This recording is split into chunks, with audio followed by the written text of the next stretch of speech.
جی ست شری اکال، السلام علیکم۔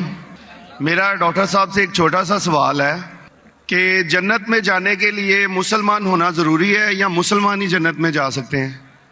بھائی صاحب کا سوال ہے کہ جنت میں جانے کے لیے مسلمان ہونا ضروری ہے؟ صرف مسلمان جنت میں جائیں گے؟ صرف اپنے آپ کو مسلمان بولنا جنت میں جانے کے لیے کافی نہیں ہے۔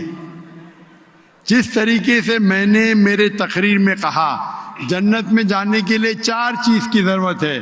سورہ العصر سورہ نمبر 103 آیت نمبر 1 2 3 اللہ تعالیٰ فرماتے والعصر ان الانسان لفی خسر۔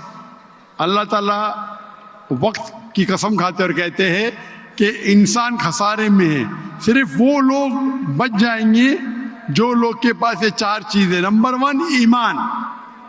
تو صرف مسلمان بولنا ضروری نہیں ہے اور مسلمان بولنا کافی نہیں ہے۔ آپ کے پاس نمبر 1 ہونا چاہیے ایمان۔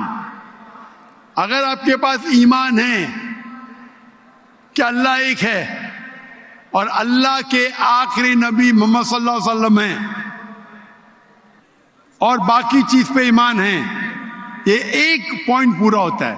نمبر 2 اچھے اعمال، عمل صالحات۔ نمبر 3 وتواصوا بالحق، لوگوں کو حق کی طرف بلانا۔ اور نمبر 4 وتواصوا بالصبر، لوگوں کو صبر کی طرف بلانا۔ تو اس آیت سے ہمیں پتہ لگتا ہے کہ جو آدمی، جو انسان اللہ کے علاوہ دوسرے اور کی عبادت کرتا ہے وہ غلط ہے، وہ جنت میں کبھی بھی نہیں جائیں گے۔ اور یہ سارے کتابوں میں لکھا ہے، ساری مذہبی کتابوں میں، چاہے بائبل ہو، اولڈ ٹیسٹمنٹ ہو، نیو ٹیسٹمنٹ ہو، دھما پڑھ ہو، بدھسٹ کی کتاب ہو، وید ہو، سارے میں لکھے ہے۔ اگر آپ پڑھیں گے گرو گرنتھ صاحب آپ پڑھیں گے، اس کے اندر سب سے پہلا والیوم، سب سے پہلا جلد، سب سے پہلا چیپٹر، سب سے پہلا ورس کو کہتے ہیں جاپو جی، اسے کہتے ہیں جاپو جی۔ اس میں لکھا ہے کہ خدا ایک ہے، نہ اس خدا کی شروعات ہے نہ انت ہے۔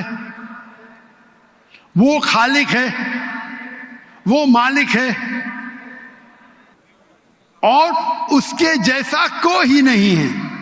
اگر آپ دیکھیں گے یہ ملتا جلتا ہے سورہ اخلاص کے ساتھ۔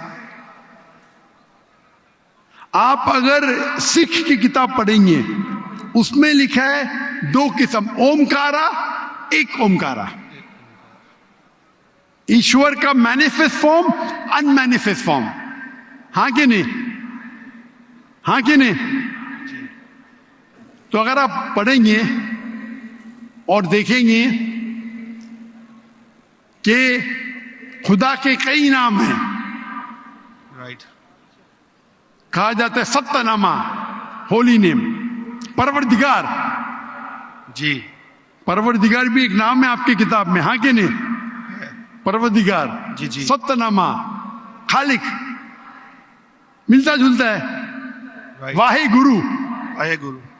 لیکن اگر آپ عمل کریں گے، اگر آپ شرک نہیں کریں گے، اللہ کے علاوہ کسی اور کی عبادت نہیں کریں گے، اگر آپ کے کتاب میں اکثر یہ بات ہوتا ہے کہ جو اپنی مذہبی کتاب میں لکھا ہے اکثر لوگ اس پہ عمل نہیں کرتے، اور یہ بات مسلمانوں میں بھی ہے۔ مسلمانوں کی کتاب میں لکھا ہے شرک مت کرو، پھر بھی ہم دیکھیں گے کچھ مسلمان شرک کرتے۔ تو اگر قرآن میں لکھا ہے شرک مت کرو اور آپ شرک کریں گے اور کہیں گے میں مسلمان ہوں تو جنت میں نہیں جائیں گے۔ آپ سمجھ رہے بھائی صاحب؟ تو اسی طریقے سے آپ اگر شرک نہیں کہیں گے، اللہ کے علاوہ کسی اور کی عبادت نہیں کریں گے اور آخری پیغمبر رسول اللہ صلی اللہ علیہ وسلم، محمد صلی اللہ علیہ وسلم میں مانیں گے، اچھے اعمال کریں گے اور لوگ کو حق کی طرف بلائیں گے اور لوگ کو صبر کی طرف بلائیں گے تو آپ بھی جنت جائیں گے۔ Right. Hope that answers the question مائی صاحب۔